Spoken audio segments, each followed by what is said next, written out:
ऐतिहासिक कार्यक्रम, इस पर पूरे देश की दृष्टि है।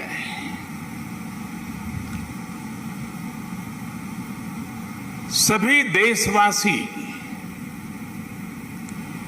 इस समय इस कार्यक्रम से जुड़े हुए हैं। मैं इस ऐतिहासिक क्षण के साक्षी बन रहे सभी देशवासियों का हृदय से स्वागत करता हूं, अभिनंदन करता हूं। इस ऐतिहासिक क्षण में मेरे साथ मंत्रिमंडल के मेरे साथी श्री हरदीप पुरी जी, किशन रेड्डी जी, अर्जुन राम मेघवाल जी, मीनाक्षी लेखी जी, कौशल किशोर जी आज मेरे साथ मंच पर उपस्थित हैं। देश के अनेक गणमान्य अतिथिगण वे भी आज यहां उपस्थित हैं। साथियों, आजादी के अमृत महोत्सव में देश को आज एक नई प्रेरणा मिली है, नई ऊर्जा मिली है। आज हम गुजरे हुए कल को छोड़कर आने वाले कल की तस्वीर में नए रंग भर रहे हैं। आज जो हर तरफ ये नई आभा दिख रही है, वो नए भारत के आत्मविश्वास की आभा है। गुलामी का प्रतीक किंग्स वे यानी राजपथ आज से इतिहास की बात हो गया है, हमेशा के लिए मिट गया है। आज कर्तव्य पथ के रूप में नए इतिहास का सृजन हुआ है। मैं सभी देशवासियों को आजादी के इस अमृत काल में गुलामी की एक और पहचान से मुक्ति के लिए बहुत बहुत बधाई देता हूं। साथियों, आज इंडिया गेट के समीप हमारे राष्ट्र नायक नेताजी सुभाष चंद्र बोस की विशाल प्रतिमा भी, मूर्ति भी स्थापित हुई है। गुलामी के समय यहां ब्रिटिश राज सत्ता के प्रतिनिधि की प्रतिमा लगी हुई थी। आज देश ने उसी स्थान पर नेताजी की मूर्ति की स्थापना करके आधुनिक और सशक्त भारत की प्राण प्रतिष्ठा भी कर दी है। वाकई ये अवसर ऐतिहासिक है, ये अवसर अभूतपूर्व है। हम सभी का सौभाग्य है कि हम आज का ये दिन देख रहे हैं, इसके साक्षी बन रहे हैं। साथियों, सुभाष चंद्र बोस ऐसे महामानव थे जो पद और संसाधनों की चुनौती से परे थे। उनकी स्वीकार्यता ऐसी थी कि पूरा विश्व उन्हें नेता मानता था। उनमें साहस था, स्वाभिमान था, उनके पास विचार थे, विजन था, उनके नेतृत्व की क्षमता थी, नीतियां थी। नेताजी सुभाष कहा करते थे भारत वो देश नहीं जो अपने गौरवमयी इतिहास को भुला दे। भारत का गौरवमयी इतिहास हर भारतीय के खून में है, उसकी परंपराओं में है।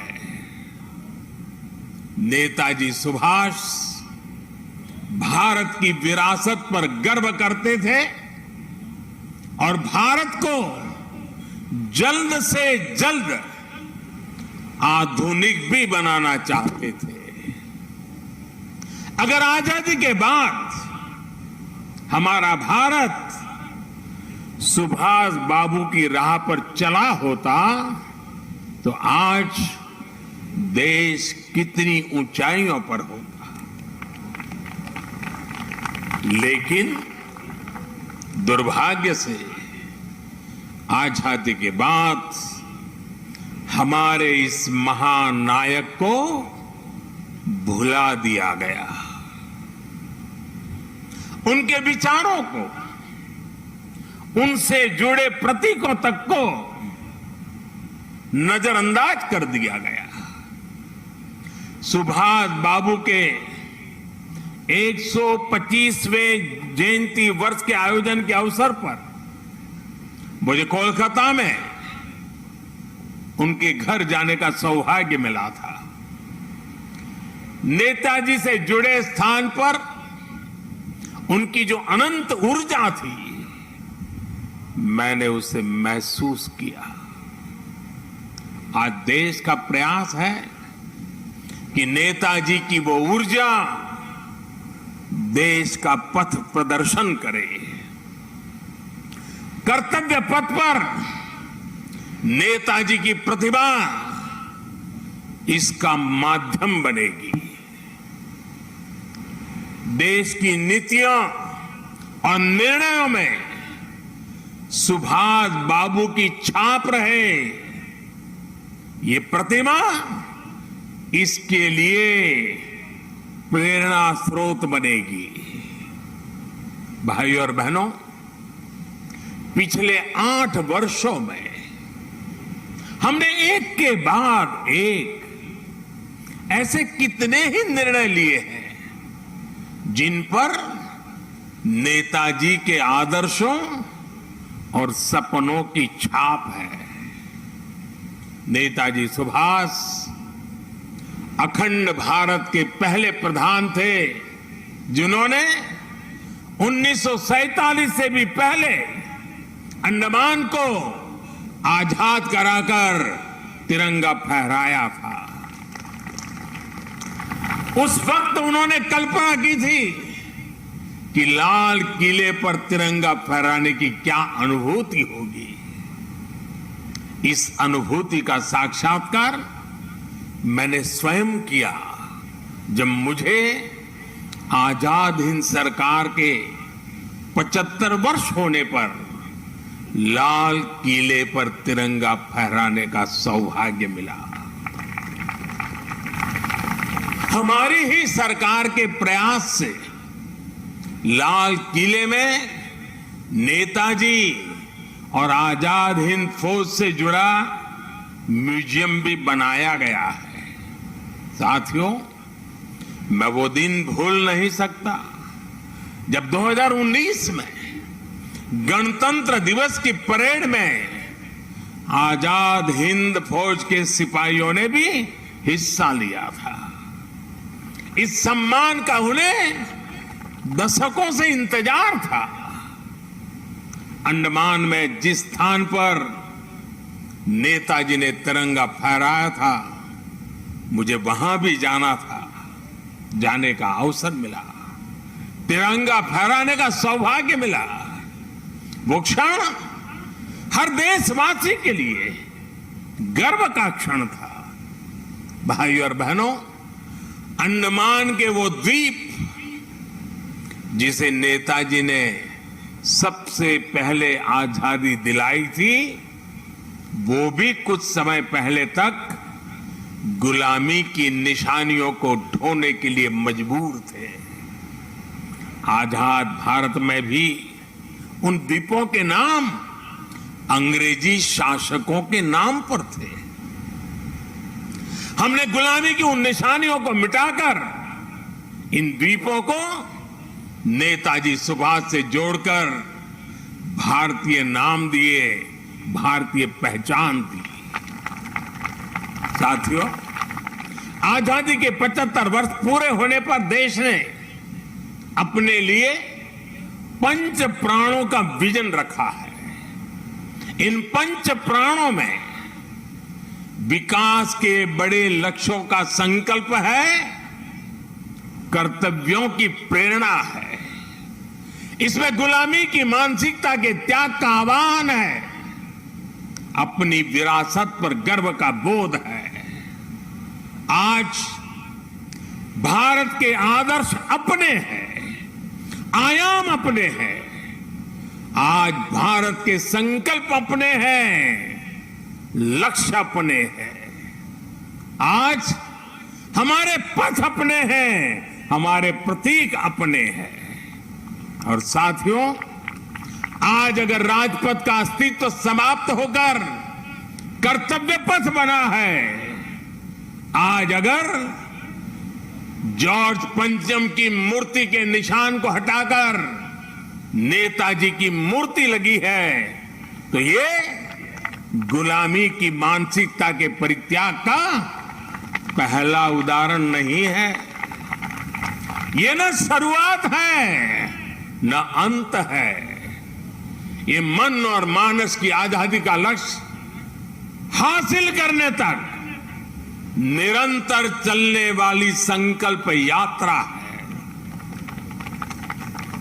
देश के प्रधानमंत्री जहां रहते आए हैं, उस जगह का नाम रेसकोर्स रोड से बदलकर लोक कल्याण मार्ग हो चुका है। हमारे गणतंत्र दिवस समारोह में अब भारतीय वाद्य यंत्रों की भी गूंज सुनाई देती है। बीटिंग द रिट्रीट सेरेमनी में अब देशभक्ति से सरोबार गीतों को सुनकर हर भारतीय आनंद से भर जाता है। अभी हाल ही में भारतीय नौसेना ने भी गुलामी के निशान को उतारकर छत्रपति शिवाजी महाराज के प्रतीक को धारण कर लिया है। नेशनल वॉर मेमोरियल बनाकर देश ने समस्त देशवासियों की बरसों पुरानी इच्छा को भी पूरा किया है। साथियों, ये बदलाव केवल प्रतीकों तक ही सीमित नहीं है, ये बदलाव देश की नीतियों का भी हिस्सा बन चुका है। आज देश अंग्रेजों के जमाने से चले आ रहे सैकड़ों कानूनों को बदल चुका है। भारतीय बजट जो इतने दशकों से ब्रिटिश संसद के समय का अनुसरण कर रहा था, उसका समय और तारीख भी बदल गई है। राष्ट्रीय शिक्षा नीति के जरिए अब विदेशी भाषा की मजबूरी से भी देश के युवाओं को आजाद किया जा रहा है। यानी आज देश का विचार और देश का व्यवहार दोनों गुलामी की मानसिकता से मुक्त हो रहे हैं। ये मुक्ति हमें विकसित भारत के लक्ष्य तक लेकर के जाएगी। साथियों, महाकवि भरतियार ने भारत की महानता को लेकर तमिल भाषा में बहुत ही सुंदर कविता लिखी थी। इस कविता का शीर्षक है पारुकुलई नल्ल नाइंगल भारत नाड़। महाकवि भरतियार की ये कविता हर भारतीय को गर्व से भर देने वाली है। उनकी कविता का अर्थ है, हमारा देश भारत पूरे विश्व में सबसे महान है। ज्ञान में, अध्यात्म में, गरिमा में, अन्नदान में, संगीत में, शाश्वत कविताओं में हमारा देश भारत पूरे विश्व में सबसे महान है।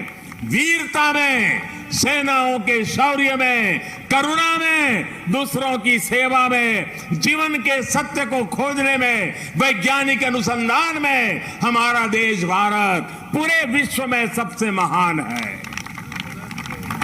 ये तमिल कवि भरतियार का, उनकी कविता का एक एक शब्द, एक एक भाव को अनुभव कीजिए।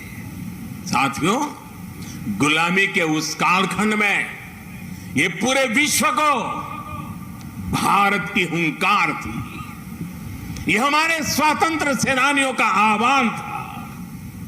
जिस भारत का वर्णन भरतियार ने अपनी कविता में किया है, हमें उस सर्वश्रेष्ठ भारत का निर्माण करके ही रहना है और इसका रास्ता इस कर्तव्य पथ से ही जाता है। साथियों, कर्तव्य पथ केवल ईंट पत्थरों का रास्ता भर नहीं है। ये भारत के लोकतांत्रिक अतीत और सर्वकालिक आदर्शों का जीवंत मार्ग है। यहां जब देश के लोग आएंगे, वो नेताजी की प्रतिमा, नेशनल वॉर मेमोरियल, ये सब उन्हें कितनी बड़ी प्रेरणा देंगे। उन्हें कर्तव्य बोध से ओतप्रोत करेंगे।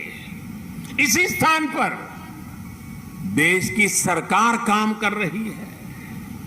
आप कल्पना करिए, देश ने जिन्हें जनता की सेवा का दायित्व सौंपा हो, उन्हें राजपथ जनता का सेवक होने का एहसास कैसे कराता? अगर पथ ही राजपथ हो तो यात्रा लोकमुखी कैसे होगी? राजपथ ब्रिटिश राज के लिए था, जिनके लिए भारत के लोग गुलाम थे। राजपथ की भावना भी गुलामी का प्रतीक थी, उसकी संरचना भी गुलामी का प्रतीक थी। आज इसका आर्किटेक्चर भी बदला है और उसकी आत्मा भी बदली है। अब देश के सांसद, मंत्री, अधिकारी जब इस पथ से गुजरेंगे तो उन्हें कर्तव्य पथ से देश के प्रति कर्तव्यों का बोध होगा। उसके लिए नई ऊर्जा मिलेगी, प्रेरणा मिलेगी। नेशनल वॉर मेमोरियल से लेकर कर्तव्य पथ से होते हुए राष्ट्रपति भवन का ये पूरा क्षेत्र, उनमें नेशन फर्स्ट, राष्ट्र ही प्रथम, इस भावना का प्रवाह प्रतिपल संचारित होगा। साथियों, आज के इस अवसर पर मैं अपने उन श्रमिक साथियों का विशेष आभार व्यक्त करना चाहता हूं, जिन्होंने कर्तव्य पथ को केवल बनाया ही नहीं है, बल्कि अपने श्रम की पराकाष्ठा से देश को कर्तव्य पथ दिखाया भी है। मुझे अभी उन श्रमजीवियों से मुलाकात का भी अवसर मिला। उनसे बात करते समय मैं महसूस कर रहा था कि देश के गरीब, मजदूर और सामान्य मानवी के भीतर भारत का कितना भव्य सपना बसा हुआ है। अपना पसीना बहाते समय वो उसी सपने को सजीव कर देते हैं। और आज जब मैं इस अवसर पर मैं उन हर गरीब मजदूर को भी देश की तरफ से धन्यवाद करता हूं, उनका अभिनंदन करता हूं, जो देश के अभूतपूर्व विकास को ये हमारे श्रमिक भाई गति दे रहे हैं। और जब मैं आज इन श्रमिक भाई बहनों से मिला तो मैंने उनसे कहा है कि इस बार 26 जनवरी को जिन्होंने यहां पर काम किया है, जो श्रमिक भाई है, वो परिवार के साथ मेरे विशेष अतिथि रहेंगे 26 जनवरी के कार्यक्रम।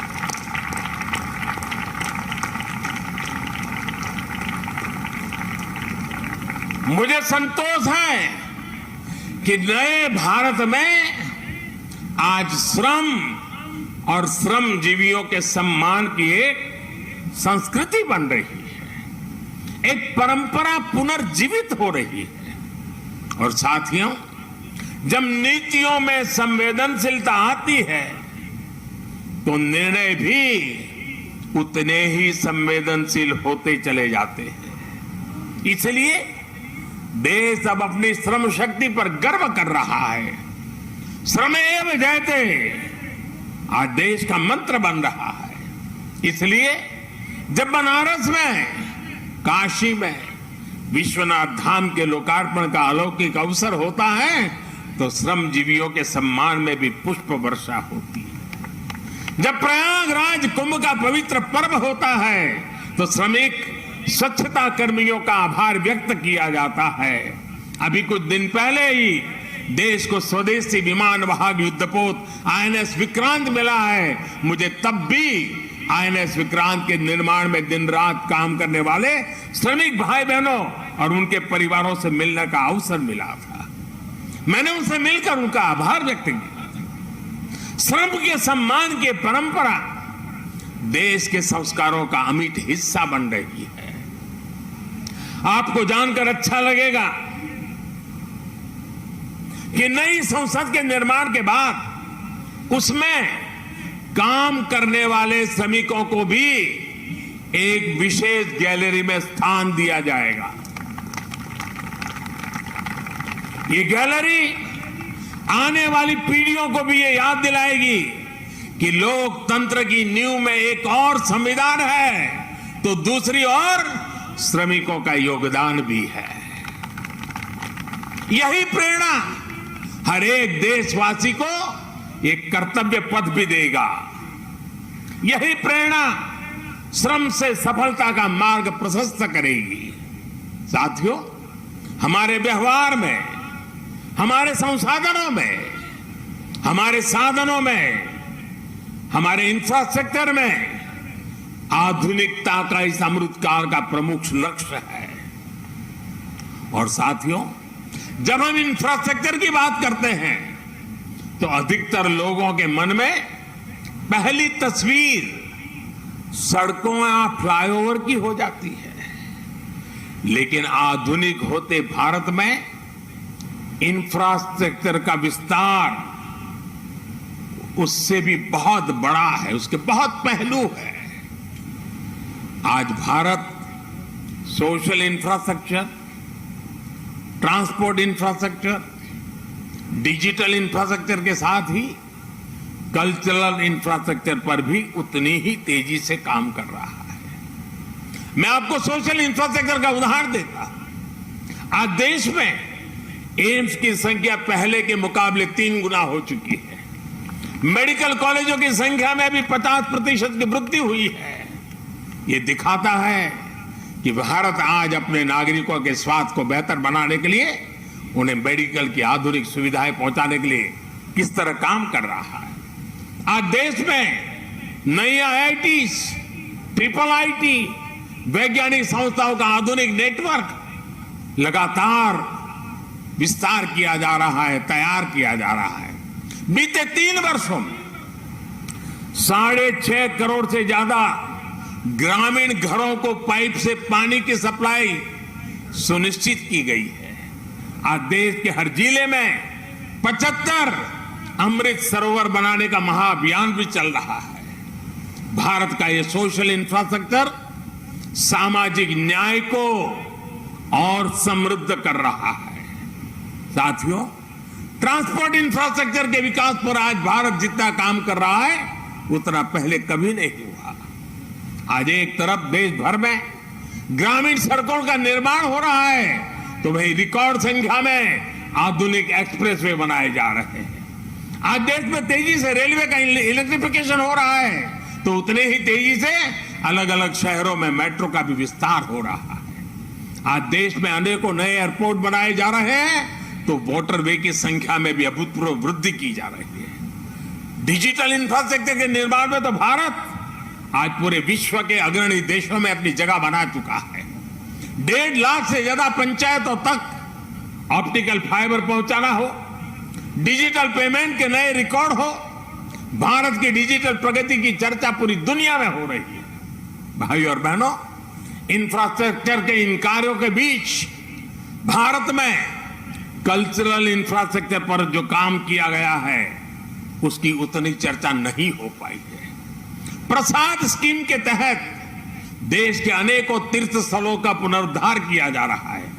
काशी, केदारनाथ, सोमनाथ से लेकर करतारपुर साहिब कॉरिडोर तक के लिए जो कार्य हुआ है वो अभूतपूर्व है। और साथियों, जब हम कल्चरल इंफ्रास्ट्रक्चर की बात करते हैं तो उसका मतलब सिर्फ आस्था की जगहों से जुड़ा इंफ्रास्ट्रक्चर ही नहीं है।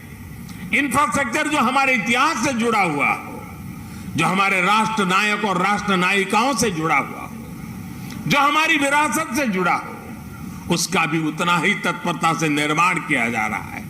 सरदार पटेल की स्टैच्यू ऑफ यूनिटी हो या फिर आदिवासी स्वतंत्रता सेनानियों को समर्पित म्यूजियम, पीएम म्यूजियम हो या फिर बाबा Saheb Ambedkar memorial, national war memorial हो या फिर नेशनल पुलिस मेमोरियल, ये कल्चरल इंफ्रास्ट्रक्चर के उदाहरण है। ये परिभाषित करते हैं कि एक राष्ट्र के तौर पर हमारी संस्कृति क्या है, हमारे मूल्य क्या है और कैसे हम इन्हें सहज रहे हैं। एक आकांक्षी Bharat social infrastructure, transport infrastructure, digital infrastructure के साथ ही कल्चरल इंफ्रास्ट्रक्चर को गति देते हुए तेज प्रगति कर सकता है। मुझे खुशी है कि आज कर्तव्य पथ के रूप में देश को कल्चरल इंफ्रास्ट्रक्चर का एक और बेहतरीन उदाहरण मिल रहा है। आर्किटेक्चर से लेकर के आदर्शों तक आपको यहां भारतीय संस्कृति के दर्शन भी होंगे और बहुत कुछ सीखने को भी मिलेगा। मैं देश के हर नागरिक का आह्वान करता हूं, आप सभी को आमंत्रण देता हूं, आइए इस नवनिर्मित कर्तव्य पथ को आकर देखिए। इस निर्माण में आपको भविष्य का भारत नजर आएगा। यहां की ऊर्जा आपको हमारे विराट राष्ट्र के लिए एक नया विजन देगी, एक नया विश्वास देगी। और कल से लेकर के अगले 3 दिन यानी शुक्र, शनि और रवि, 3 दिन यहां पर नेताजी सुभाष बाबू के जीवन पर आधारित शाम के समय ड्रोन शो भी आयोजन होने वाला है। आप यहां आइए, अपने और अपने परिवार की तस्वीरें खींचिए, सेल्फी लीजिए। इन्हें आप हैशटैग कर्तव्य पथ से सोशल मीडिया पर भी जरूर अपलोड करें। मुझे पता है ये पूरा क्षेत्र दिल्ली के लोगों की धड़कन है। यहां शाम को बड़ी संख्या में लोग अपने परिवार के साथ आते हैं, समय बिताते हैं। कर्तव्य पथ की प्लानिंग, डिजाइनिंग और लाइटिंग इसे ध्यान में रखते हुए भी की गई है। मुझे विश्वास है कर्तव्य पथ की ये प्रेरणा देश में कर्तव्य बोध का जो प्रवाह पैदा करेगी, ये प्रवाह ही हमें नए और विकसित भारत के संकल्प की सिद्धि तक लेकर जाएगा। इसी विश्वास के साथ आप सभी का एक बार फिर बहुत बहुत धन्यवाद करता हूं। मेरे साथ बोलेंगे, मैं कहूंगा नेताजी, आप बोलिए अमर रहे, अमर रहे। नेताजी, नेताजी, नेताजी। भारत माता की, भारत माता की। वंदे वंदे वंदे। बहुत बहुत धन्यवाद।